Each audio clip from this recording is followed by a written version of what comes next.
Hi, my name is Max Pasternak, and today I'm going to go over personal training.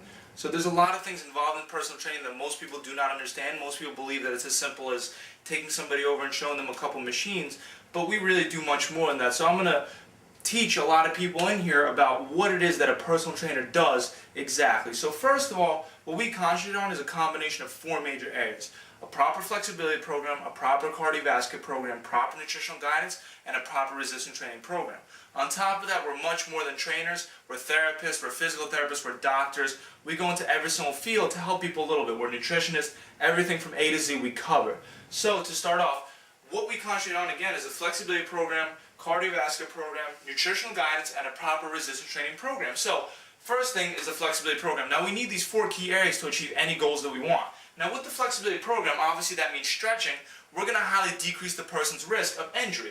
At the end of every single workout, we actually sit the person down and we will stretch them out. So to start off, the flexibility program will highly help you decrease your risk of injury. So the way that it decreases the risk of injuries, every single time that we work out, our muscles are getting stronger, but they're also getting tighter and tighter and tighter and tighter. If we're not doing a proper flexibility program, we're going to end up making those muscles so tight that they will eventually tear. So if we want to decrease the risk of injury, we have to do the flexibility program. Personally, from my experience, I've seen really bad injuries just from people not doing a flexibility program. So every single time, that these people are coming in and working out, they're hitting their legs, and then one day they're walking down the stairs and they're tearing their quads off of their kneecaps and stuff like that. It's not a pretty sight. It's only because they're not doing a flexibility program. So this is what we do as personal trainers. We provide a proper flexibility program. On top of that, we're going to highly help you improve your strength. Every single time, what happens is that we have opposite muscles throughout our entire body. And a good example of this is the bicep and the tricep. If I'm flexing my bicep, I'm stretching the tricep. If I'm flexing the tricep, I'm stretching the bicep. If one of these are really tight, automatically the opposite one will become inhibited and it'll become weak. So we want to stretch all those opposite muscle structures throughout our entire body. We have opposite muscles like the back and the chest, the hip flexors, the glutes, all these different muscles, and we have to stretch out all the opposite ones to make the opposite ones stronger. So by doing that, we're going to improve the strength throughout the entire body, which is beneficial for anybody, no matter what their goals are. Powerlifters, bodybuilders, whoever it is, we want to make them stronger. Avoid DOMS. DOMS is delayed onset muscle soreness. So that's a feeling that people will feel the next day when they wake up really sore, in pain, whatever it might be. We never want to wake up feeling so sore we can't get up out of bed.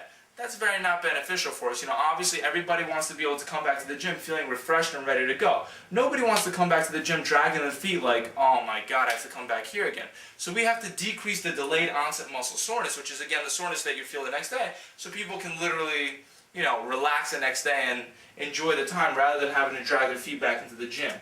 Next is postural deviations. We'll fix the postural deviations by strengthening all of those weak muscle structures and stretching out the tight muscle structures. First of all, let me quickly go over what a postural deviation is. A postural deviation is a really tight muscle structure, and the opposite muscle is weak and inhibited, just like I said earlier.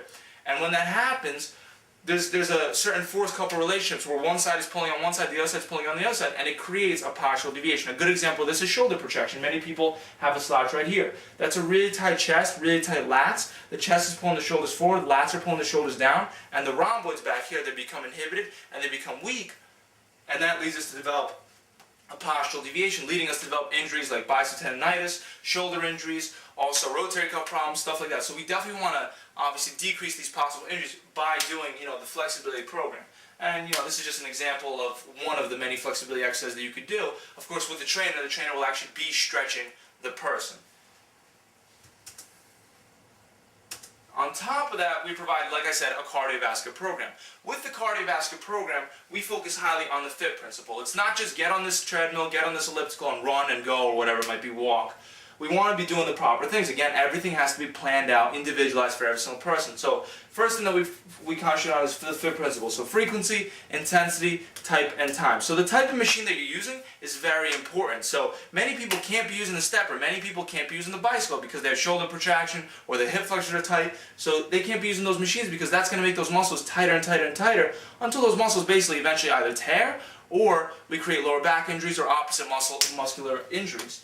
Now, frequency and time, if we do too much cardio, we will cut into our protein stores and we will slow down our metabolism. So we can never do too much cardio. If we do too much cardio, again, our metabolism is going to slow down. That's something that nobody wants to do. If somebody's goal is weight loss or even weight gain, we don't want to slow down our metabolism because it's only going to help us put on more fat, and that's not going to be beneficial for anyone's goals. On top of that,